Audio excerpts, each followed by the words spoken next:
สวัสดีค่ะ Welcome to the show and this is City Decoding and Transformation ถอดรหัสเปลี่ยนเมือง I'm Elizabeth Sapler-Linanushai as your host. Joining us today is the head WRI UK office and Director Strategy and Partnerships WRI Ross Center for Sustainable Cities. Welcome to the show, Mr. Leo Horn พัฒโนไทยสวัสดีค่ะ สวัสดีครับ Thank you for joining us today. We hope Thanks to for having me. learn a lot from your projects in order to make our city healthier and more sustainable for our people. But first of all, we'd like to know about your company, WRI. What is your company? I've seen the slogan, helping city make big ideas happen. That's right. Please tell us. Well, we're actually a think tank, so we're not a private company in the usual sense of the term. We're an organization, a mission-driven organization, and we raise money from different sources, from the governments, from companies, from people who support our mission. And our mission is to make big ideas happen at the intersection of environment and economic development, and recognizing that we are on track for major ecological disruptions, and for society to move in a better way in terms of meeting social goals in balance with nature. We bring solutions to cities, we bring solutions to companies, to international organizations, to make better decisions that benefit people and benefit nature. Okay, so that's the mission of your company. mission, And so what is actually your role on a daily basis? What do you do? Well, 2 days are never the same. It's, I wear a few hats. So the two main hats I wear are firstly head of the UK office. So we have an office in the UK of about 45 people, experts. The organization is about 2,000 people spread across the world. So we have offices in all the major emerging economies: China, India, Indonesia, Brazil, Mexico, Colombia, Ethiopia, South Africa, Turkey, Europe, and I head the UK office. So that's one hat that I wear in the organization. The other hat that I wear is within the Cities program, which is our biggest program in the World Resources Institute, because it is a program where all of the issues that we work on come together and become very manifest and real. So we work on food, we work on water, we work on climate change, energy, on ocean and forests. And all of these issues, for us to make progress on all of these issues, cities have a really important role to play. And that is why the Cities program really stands at the nexus of all the other things that we work on in my organization. Okay, that sounds really nice. I mean, can it really happen that we develop the city in terms of like economy, social and environment in a sustainable way? Can that actually happen together? Cities, the reason I decided to devote my career to cities is because I believe that cities are the most powerful instruments that are available to us at a societal level to make the drastic changes that are needed if we're going to meet our globally agreed international climate and sustainable development goals. Cities are the systems that are able to transform at the highest speed and in the most drastic way in order to meet these goals. And I think we've seen with the pandemic and also, the war in the Ukraine now, we're seeing that cities have this incredible ability to reinvent themselves. With their concentration of people, of infrastructure, of human ingenuity, systems have this endless capacity to transform themselves and adapt themselves to new circumstances. And so while today cities are a big part of the problem when it comes to climate change, for example, cities only occupy 2% of the global landmass, but they contribute about 2/3 to 3/4 of the global emissions. Yeah. So they're a big part of the problem, but they also equally have the potential to be an unavoidable part of the solution and to really drive us on the path to a more sustainable world. And I think it's not just me who thinks it, actually. The recent report of the IPCC, which is the Intergovernmental Panel on Climate Change, is the world's leading body, most authoritative climate change body, climate science body, issued a very important report in 2018 on the science of keeping warming to 1.5 degrees Celsius, right? And one of the key conclusions in that report is that urban systems are a most powerful lever to get to our climate goals at the scale and at the speed that's needed. And whether it's mobility, the way we build our buildings, the way we plan our cities, and bear in mind that the amount of cities that we have today is only half of what we will see by mid-century. So we're expecting 2.5 billion more people moving into cities over the next 20, 30 years. And to accommodate that massive influx of people, the world will see urban expansion equal to the entire current urban infrastructure that we see. So how we build that infrastructure is going to make the difference between whether we win this battle on climate change or we lose this battle. So cities are where it's all being, where everything is at stake. Yeah, and in order to achieve our mission, our objectives, we have to get all the people and other organizations to actually join hands to help. So from other projects that you've done previously, have you faced any challenges or how can you make people to work together? Well, you raise a very important point, which is to get to a better future, we need catalytic collaboration across sectors, across stakeholders. No organization on its own, no entity on its own, no city, no nation on its own can drive this change. It is a collective action that is needed. And that is very much part of our modus. Everything we do is about not just what we bring to the table, but how do we contribute to building an ecosystem that can bring and support the change that we need to see over time and beyond political cycles. Because one of the challenges that we face, and not just in cities, but at different levels politically, is the challenge of the political cycle. That's a very tough part. Indeed. New government comes in, new priorities, right? New policies. Yeah. So maybe this administration wants to build a SkyTrain, the next one wants to build, highway. It's like, and so this is part of the problem, and we see it very clearly in Bangkok, with all these public transportation systems. Don't talk about it.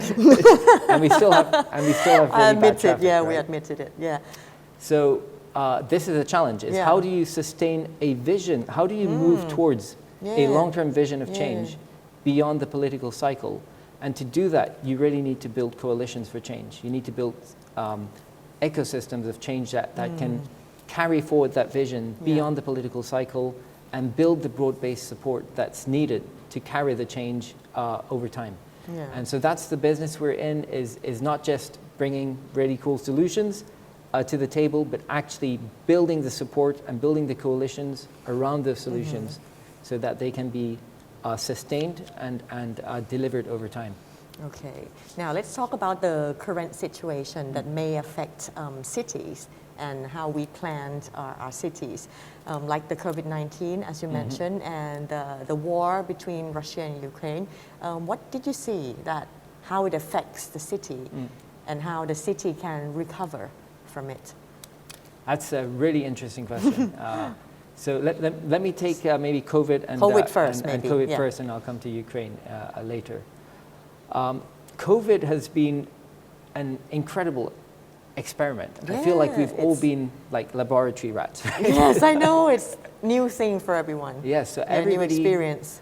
Everybody has had to kind of rethink how they carry themselves in life, how they do basic things like shopping, getting food, meeting with friends, working. Right, everything has been turned upside down with COVID, and COVID.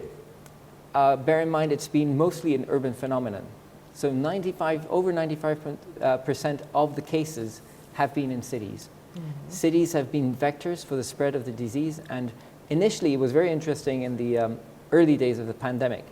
There was a lot of commentary on, cities are bad because, cities are vectors of disease spreading and cities have created situations like concentrating people that allows diseases to spread. And So there was a lot of commentary. In the New York Times, I remember there was a headline: "Is this the end of the megacity? Are we turning to a different modus civilizationally, where we're divesting from cities and moving to much more distributed, spatially distributed mode of being?" And I think that's was premature judgment. What we have seen very quickly is that cities are incubators of solutions to COVID, as to many other things. And it has been amazing to just watch and see how cities around the world have come up with manifold adaptations and innovations in the face of, right? I'm sure you will have many examples in Bangkok, right? Yeah. Like many cities have overnight repurposed public spaces for the purpose of enabling people to get around safely. For example, roads that were designed for cars were repurposed for cycling and walking, and parking lots were turned into restaurants. So the space was reimagined to enable a different way of being within cities that was safe. And so incredible innovation, adaptation happening in cities, and cities as laboratories, incubators of new solutions, and showing really the resilience in the face of COVID. And so the thing that cities are faced with now, coming out of COVID, cities are already at the heart of what is the future we want, and cities have a crucial role to bring us towards that future. What happens in cities is going to determine how we emerge from COVID, and that's no exaggeration to say that. So I think cities have an incredibly important role to play. There's a decision that is a choice that cities have to make, whether they want to go back to the cities the way things were before COVID, with high degree of vulnerability, high degree of social exclusion, inequality, which underpinned the vulnerability that we saw to COVID in the early days, right? Are we going to go back to that old mode, or are we going to take the opportunity of this disruption, of this reset button having been pressed? Are we going to take the opportunity to shift course onto towards a future that is more inclusive, that is more low carbon, and provides a better quality of life for people? And I think we have demonstrated, there have been a lot of examples in COVID of what that future might look like. Paris is decided to make the whole Champs-Élysées pedestrianized. Take cars off the Champs-Élysées. Oh, we I mean, love imagine that. Champs-Élysées as a park almost. Which, by the way, Champs-Élysées is initially fields, right? It was the Champs-Élysées means the golden fields. Yes. So it's kind of a reversion to this olden idea of this idyllic picture of what a city could be, with nature at its heart, providing recreational opportunities, inspiration, clean air, environmental services for its citizens. And I really hope that's a choice that cities will make, and that is what we're working with cities to make happen. And not just with cities, because cities' ability to bring that change does not depend entirely on levers that are within their hands. It also depends on what the national government enables and decides to do. So for example, in China, a big drive to electrify transport, which in China has in the past been famous for its bad air. And they're taking big action to electrify transportation and clean up the air in cities. And to do that, the national government, not the cities, the national government is taking the action to upgrade the grid, the electrical grid, so that it can support the charging infrastructure in cities and the bringing on of renewable energy onto the grid, so that transportation option is a green one. So that's great examples. Like from in China. In Thailand ourselves, we also have the problem about the PM 2.5, right? And I think another big problem is that the solid waste management in Thailand. During the COVID-19, we have a lot of, like dangerous waste. Do you have any example, like from the UK maybe? Like how do you tackle these kind of problem? Do you have any, like the pollution? And the waste management, which is, can cause a lot of pollution as well in Thailand. Great, so these are really important issues that cities all around the world face. And as much as COVID has been terrible, air pollution kills more people every year than COVID has since the beginning, right? Yeah. So this is a silent epidemic that deserves as much attention as we've been giving to COVID, if not more. London is a very good, I live in London, and London is a very good example of a city that has decided to do something about this. And the reason they did, and you know, London's famous for the London fog, right? In the 50s, it was an awful place to be breathing air. And we didn't have the instrumentation in place back then to show us how bad it was. But you know, if we did, we'd probably find that it's much worse than even, you know, Bangkok today. Because back then people were burning coal in their homes. So London has a legacy of bad air. And bad air has to do with a lot of factors. It's not just the fuel that you burn, it's also the qualities of the air shed, you know, it's the topography of the city, the amount of green space. So there are a lot of factors that influence the quality of air. And what London did was, firstly, undertake a comprehensive analysis of source attribution. So for the PM2 or the pollution that you have in the air, where does it come from? What is causing it? So first step to addressing air quality is understanding what causes it and what can improve it. And one of the major sources actually in London were vehicles emitting on the road, in the roads, right? And the congestion and all of that. You know, in addition to the pollution, you also have the problem of just a lot of wasted time. Yeah. And think, you know, you're very familiar with this being in Bangkok, right? So what did they do? They introduced a policy called the ultra low emission zone. Ultra low emission zone. Ultra low emission zone, which basically a congestion charge. So they don't allow cars that has high emission. Tax. They allow, but they tax. You have to pay. Yeah, you have to pay. You have to pay to the pollute. higher Yeah. you emit. Yeah, exactly. So there's a cost. And there's a disincentive to using cars within a given zone. And over time, there are other measures like parking, and you know, there are a number of measures to dissuade people off cars. And London has very good public transportation. So you know, for most people, don't need to take you can commute anywhere quite Yeah. conveniently. Yeah. So by doing that, they've drastically improved the quality of air. And the other thing that they did is that, you know, London has the benefit of a lot of green space. And they also actively promoted active mobility, which is walking, cycling, alternative modes of, you know, good for health. Yes, definitely. And good for the air and good for the quality of life. And so there are things that can be done, and you know, I can see these things happening in Thailand too. It's not. It's a matter of political will. Some people are not easy, you know, adapting to change. So, did you see any reactions, like from the people in England when these initiatives first took place? Do they like disagree or didn't want to, you know, do what they should do? It's kind of a funny one because. Do they protest about it or? No? I gotta pay more just to get into London, or, you know?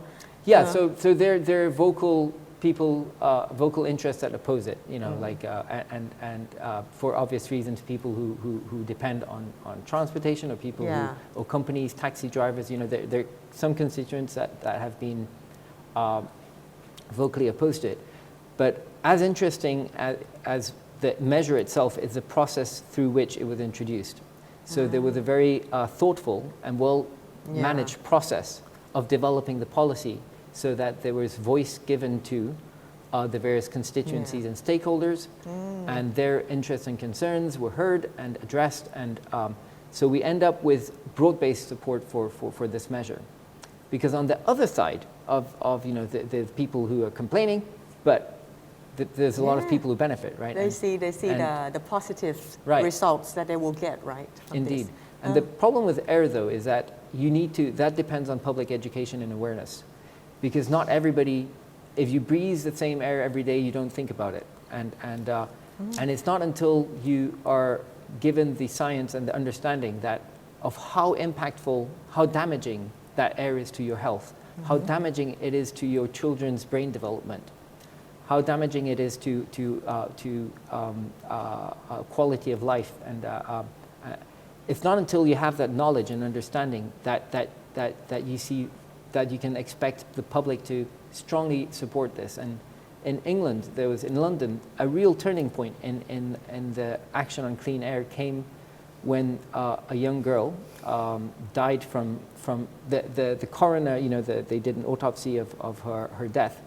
She had been on a ventilator, and the cause for the first time in the UK history was determined as being air pollution. Oh. And so that led to a major awareness moment in London, and that provided the underpinning, the possibility for government to, it gave political space for the bold action that then followed. Okay, yeah, so that's another big problem that Thailand will still have to try to overcome it.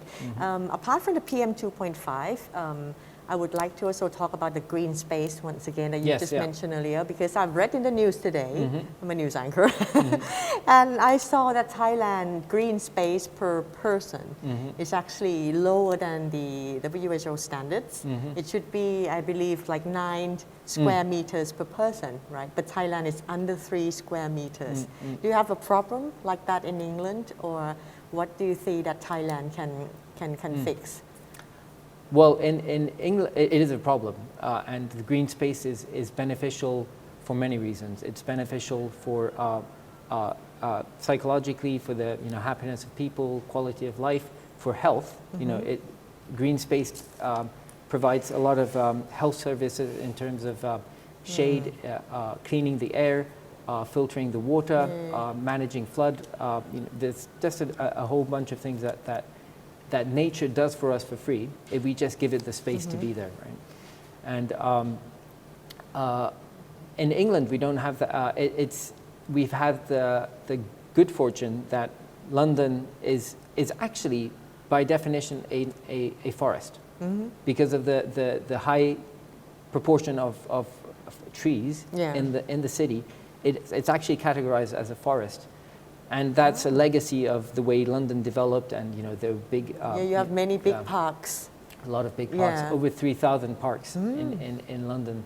Wow. And an interesting thing with the pandemic is that everybody discovered their park. They were like, "Oh wow, I had a park on my doorstep, and never went there." And really this was, when it becomes your only part of your daily routine, people really started to appreciate it. And now there's a big movement for protecting and expanding green spaces.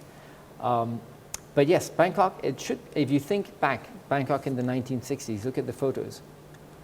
There was a lot of green space. Yeah. The reason we don't have that green space is because of uncontrolled, unplanned, uncoordinated urban expansion.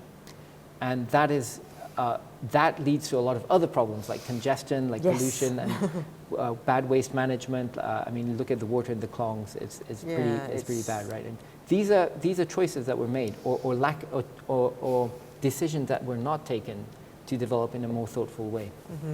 Okay. Anything you would like to assist to the future Bangkok mayor? Offer wholeheartedly the support of my organization and the networks that we bring, and we have 450 urban experts across multiple discipline areas. And our modus at my organization, I just want to say this, offer to the mayor.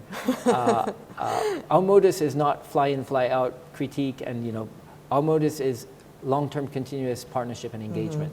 We are on your side, on the city side. We help understand, we really get into the depth of the issue. We bring analytical tools, we bring insight of what works, we bring international best practice, and we bring this long-term partnership with where we really because the change that's needed in cities, we don't troubleshoot problems like potholes or waste management. Like there are a million the cable cities. wires that are hanging down. The others can have you seen them? I have seen that. Did you take a photo? Lots of tourists love to selfie with. I thought that's almost like a landmark in Thailand. Indeed. Yeah, all those problems, like the drain cover that's been open, the cables. The saber crossing, the risks that pedestrians has to face every day in their life. Do you have that problem in England? I don't think so. I remember going there, once you put your footstep down the road, the car stops immediately when they see you. But that's the different story here in Thailand. It's a mindset issue, right? Mindset. I think if you put people at the center of the city and what the city does and what the city holds itself accountable for to do, rather than cars or corporate interests, or then you get a very different civic engagement, and you have a different expectation from citizens, and you have a different politics that sets in, and and I think that transformation can happen very quickly in a city.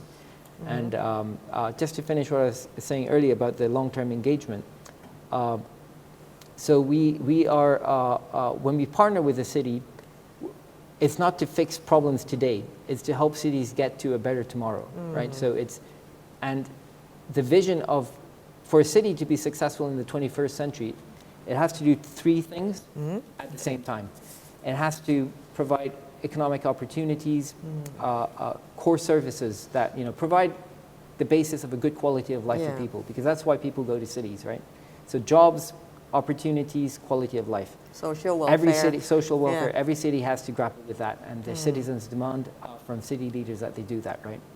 But in the 21st century, cities have to do that, whilst also moving the city on a trajectory towards net zero emissions, so getting to low carbon, and doing so in a way that's inclusive, right? So, and these are not things that it's not an add-on. It's part of the transformation that needs to happen. And the only way cities will be able to do these three things together is by transforming. So our practice, our commitment, our vision is one of cities transforming to become the best version of themselves. And this is a long-term journey, and that is why when we work with cities, we engage over time in the long term. And so my offer to Bangkok is let's partner, let's create this vision together, and together with the citizens of Bangkok, and great things will happen. Sure. So and if you will all benefit. I know. So if we want to be a better version of Bangkok, or even other cities around Thailand, what would be your advice for the people maybe in the politics and the ordinary people in the society? What should we do? What are the first few steps that we should take in order to go towards our objectives to be a sustainable city? Well, coming back to the point about the long-term journey, I think the very first thing is to engage the public, engage the citizens of Bangkok in creating this vision, right? Of what a better Bangkok would look like. Because their voices should be heard, right? Voices to be heard. What matters for people? Because ultimately, city has to deliver for the people who live in the cities, right? And this is what's fun and amazing about cities is the accountability distance between the city leaders and citizens is very short. So there's a very rapid feedback between what citizens want and their expectations and what politicians have to deliver. But it's also about a mindset change, about changing expectations of what, if people don't have a different vision and expect tomorrow to be the same as yesterday, then you're not going to get pressure for change. But if there's a different vision that's created and broad-based support behind that, and concrete, tangible things that can be done to move in that direction. For example, pedestrianizing streets, improving public transportation, improving road safety. The point you made about if you take the perspective of a child navigating the urban landscape in Bangkok, how about a future where you will feel at ease letting your child roam freely in the city, not being afraid that he'll fall in a pothole or be run over by a car or a bus or electrocuted by wires, right? How about that future? That's a future that's possible, and it requires the energy and the ingenuity and the demand of cities to engage, the spirit of engagement from the citizens, and politicians will follow. Okay, so far, do you see potential in our cities around Thailand? Can we actually, reach towards the target that we want to be a sustainable city? Do you think we have a strength? What are the strengths of the city? For example, Bangkok. What do you see, as a foreigner perspective? So that will give us some good vibes that will help us to continue doing. Half foreigner. half Thai. Half Bangkok. This is to the organizations or people that are involved in helping improve Yeah. our city. So what do you see as our strengths? Well, I believe in the endless possibility of cities anywhere to reinvent themselves, as I said before, and really adapt. And there's an incredible resilience of cities in the face of challenges. And often the character of a city manifests itself when confronted with a challenge. And what I found incredible in Thailand, in Bangkok, was the spirit that manifested in response to the pandemic. Yes, definitely. Solidarity, everybody wearing masks. Yes. No, you didn't have people protesting or people like They even wear everybody, three layers. 3 layers. The spirit of solidarity, of we're in this together. Yes. Helping each other out. Everywhere you go, even the little kwetiao shop, they would have on the road, there would be a scanner, there would be a QR code. Yeah. So, there's this, that's the first thing I'd say. Incredible social capital in Bangkok, in Thai cities, that is an incredible resource. Yeah. That gives me boundless hope for Thailand, that with that resource, with that spirit, that social capital, you can achieve, there's no limit to what can be achieved. Secondly, I would say there's an incredible rich legacy in Thai cities. Thai cities are like archaeological sites, right? There's layers upon layers. And if you dig a little deeper, you find there's a beauty, there's a charm in Thai cities that is unique to Thailand, right? The old city in Wat Phra, that area it's already incredibly beautiful and charming. It's a treasure.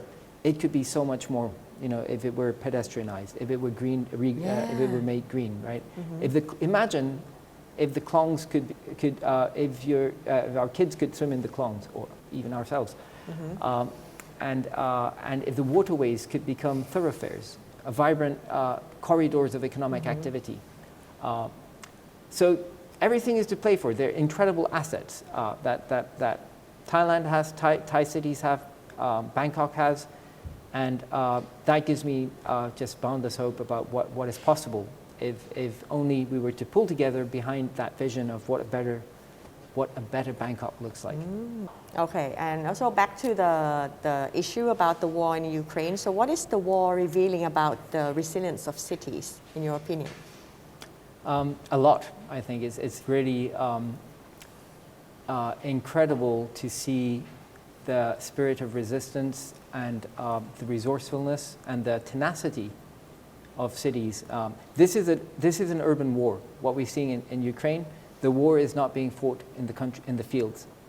The war is being fought in the cities, and it is the worst kind of war. Sun Tzu, the famous war strategist in 6th century BC in China, had this line about siege warfare around walled cities. It's the worst kind of wars because of two reasons. They inflict incredible human cost. And the second reason is they're unwinnable. You cannot win against a city because a city is a graveyard for armies. There's no way to dominate a city other than by penetrating and policing them. But what we're seeing now in Ukraine is that the cities are the bulwarks of resistance to the Russian advance and are actually pushing back. And as long as the cities can be supplied in basics, in water, in food, in medicine, they will continue to mount this resistance. And so I think that's a very heartening, although sad, incredibly tragic thing to witness. It is also hopeful in the sense that it reconfirms the resilience of cities and how they can help us not just fend off violent attacks from invasive armies, but also do much more difficult long-term things like address climate change, right? And one of the things that I would say in addition on cities is that the war in Ukraine affects cities everywhere. Yeah. Because you go to the pump, you're paying a high markup on fueling your tank, right? The energy price. food prices are going to be impacted by what's happening in Ukraine. So the question is, what can cities do in response? Because it's affecting every city.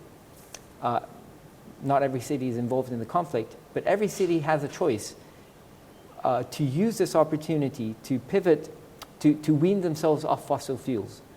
Because what has enabled this war in the first place is our dependence, our addiction to fossil fuels. That is what has propped up this regime, Putin's regime, which is waging this war. This war is being waged with petrodollars, with money gained from selling oil and gas. So this should really be a wake-up call to everyone around the world.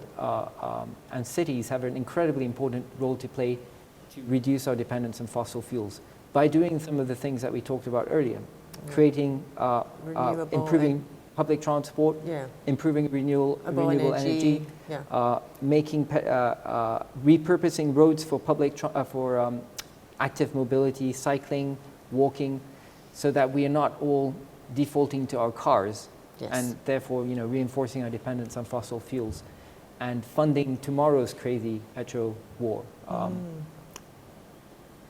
So that's basically things that we should be heading for the future, right? So finally, what is your vision for the future for the world's sustainability, and what direction would we have to move forward? Any final tips that we'd like to share to our audience? It's an incredibly frightening, daunting, but also hopeful time that we're in. I think that we're at a real pivot point where the science could not be clearer about the urgency of changing course. We are literally heading, driving ourselves into a wall by continuing on business as usual course of fossil fuel dependency, take waste economy. You mentioned earlier about solid waste. Cities have this opportunity to be engines of a circular resource economy, right?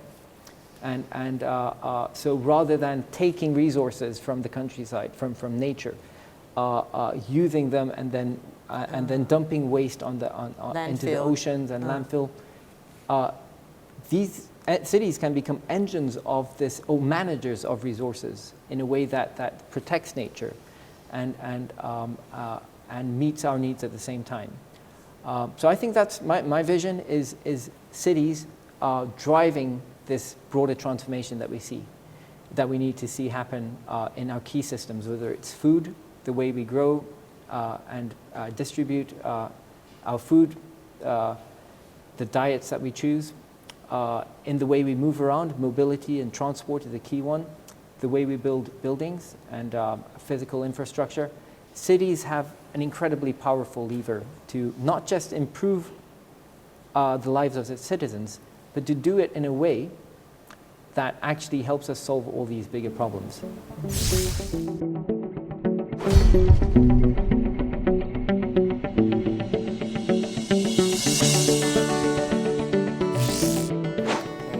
To make all these plans and objectives happen, we have to actually work together and we have to act now. So I would like to thank you so much, Kun Leo Thanothai from WR UK office, for joining us today, sharing your experience, your insights on helping Thailand cities to be a better place for our people. Thank you so much for joining us today. ขอบคุณค่ะ All right, so that's it for today. Until next time, สวัสดีค่ะ